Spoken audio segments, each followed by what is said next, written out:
महाराष्ट्र नवनिर्माण सेना के प्रमुख राज ठाकरे ने ठाणे में आयोजित रैली के दौरान राज्य सरकार से 3 मई तक मस्जिदों से लाउड स्पीकर हटाने के लिए कहा है। ठाकरे ने मंच से समर्थकों की भारी भीड़ को संबोधित करते हुए कहा कि अगर लाउड स्पीकर नहीं हटाए गए तो पार्टी कार्यकर्ता मस्जिदों के सामने लाउड स्पीकर से हनुमान चालीसा बजाना शुरू कर देंगे।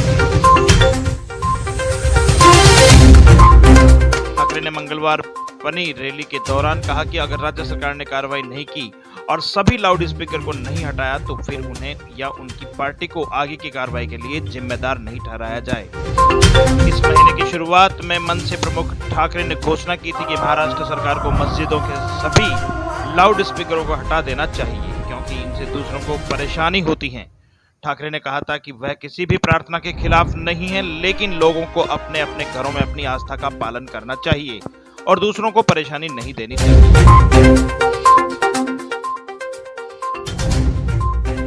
आज तुमचा रमजान चालू है, अभी समझू शकतो। आपका रमजान चल रहा है, हम समझ सकते हैं। हमारे भी त्योहार होते हैं, नवरात्र होता है, 10 दिन के लिए हम समझ सकते हैं।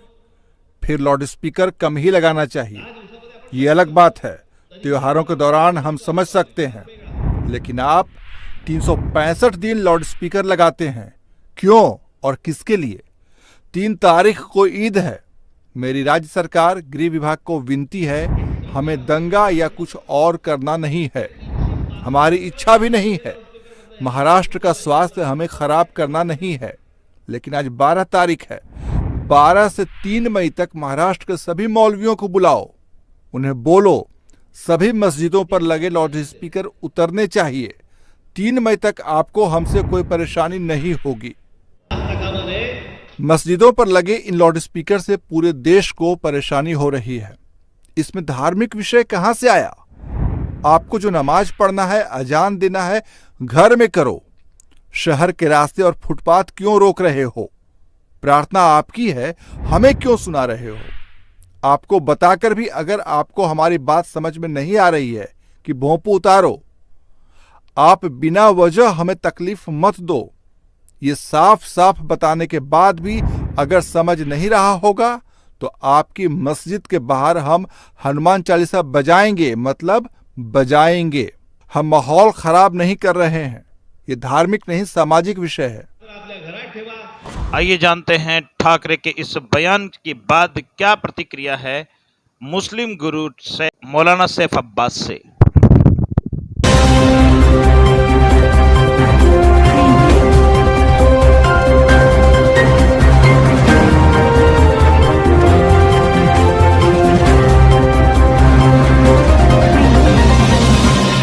मैं राज ठाकरे साहब का कि 3 तारीख तक मस्जिदों से लाउड स्पीकर हटाए जाएं।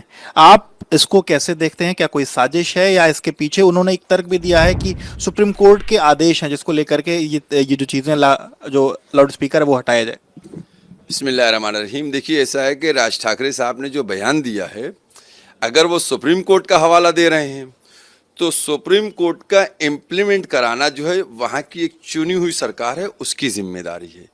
वो सरकार को कटघरे में खड़े, खुद मस्जिदों के बाहर ना खड़े। नंबर 1 बात ये, अगर सुप्रीम कोर्ट के खिलाफ काम कर रही हुकूमत तो सुप्रीम कोर्ट उसको देखेगा।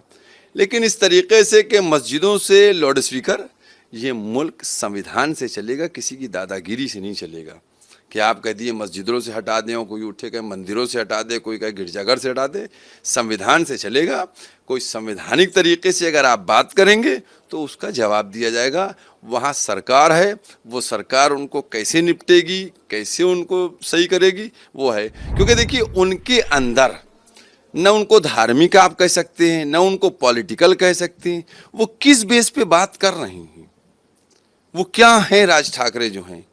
आप खुद गौर कीजिए, अगर कि कई महीनों कई सालों से, जब से इलेक्शन के बाद से गायब हुए हैं, अब वो अपने को चाह रहे हैं कि मैं मीडिया में ले आऊं और हाईलाइट स्टैंड जैसा आप इसको देख। बिल्कुल पॉलिटिकल तो है ही, और क्या इसमें कुछ दम थोड़ी है।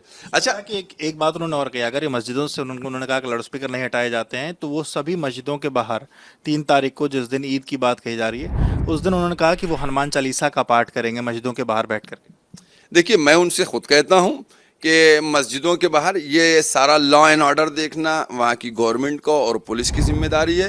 बल्कि हम अपनी तरफ से कहते हैं कि आधे घंटे नमाज 5 वक्त होती है, उस आधे आधे घंटे छोड़ के आपके पास 21.5 घंटे मिलेंगे। ठीक है, 21.5 घंटे आप मस्जिद के बाहर हनुमान चालीसा पढ़िए, हमें कोई आपत्ति नहीं। जो आधे घंटे 5 टाइम नमाज होती है, इसमें आप खामोश हो जाइए, फितना ना फैलाइए, पढ़िए मस्जिद के बाहर बैठ के। एक और उन्होंने बात कही सरकार से, उनका कहना है कि यूनिफॉर्म सिविल कोड जो है वो लागू किया जाए, इसको लेकर के, क्योंकि ये जो यूनिफॉर्म सिविल कोड की बात है अलग अलग प्रदेशों में इसकी बात होनी शुरू हो गई। अभी कुछ दिनों पहले हमने उत्तराखंड में भी ये वाली बात सुनी थी, फिर वहाँ पे ये बात होना। देखिए ऐसा है कि ये सब जो है सियासी, मैंने आपसे एक बात शुरू में कह दी, हमारा मुल्क जो है वो संविधान के ज़रिए से चलेगा। जिस दिन सुप्रीम को वो लोकसभा में बिल बन के आएगा, पास होगा, राष्ट्रपति की दस्तखत हो जाएगी, बन जाएगा उस दिन। इसकी चर्चा इस तरीके से करते रहना सड़क के ऊपर बैठ के, अरे भैया आप अपने कुछ सांसद भेजिए, तो अभी संसद में चर्चा करा लेते अगर उनके सांसद होते। पहले अपने वजूद को तो दिखाइए कि आप हैं क्या। कोई आदमी भी कहीं खड़ा हो जाए और 135 करोड़ आबादी वाले मुल्क में अपने कानून बनाने लगे और मुल्क को चलाने लगे, ऐसा नहीं होता है।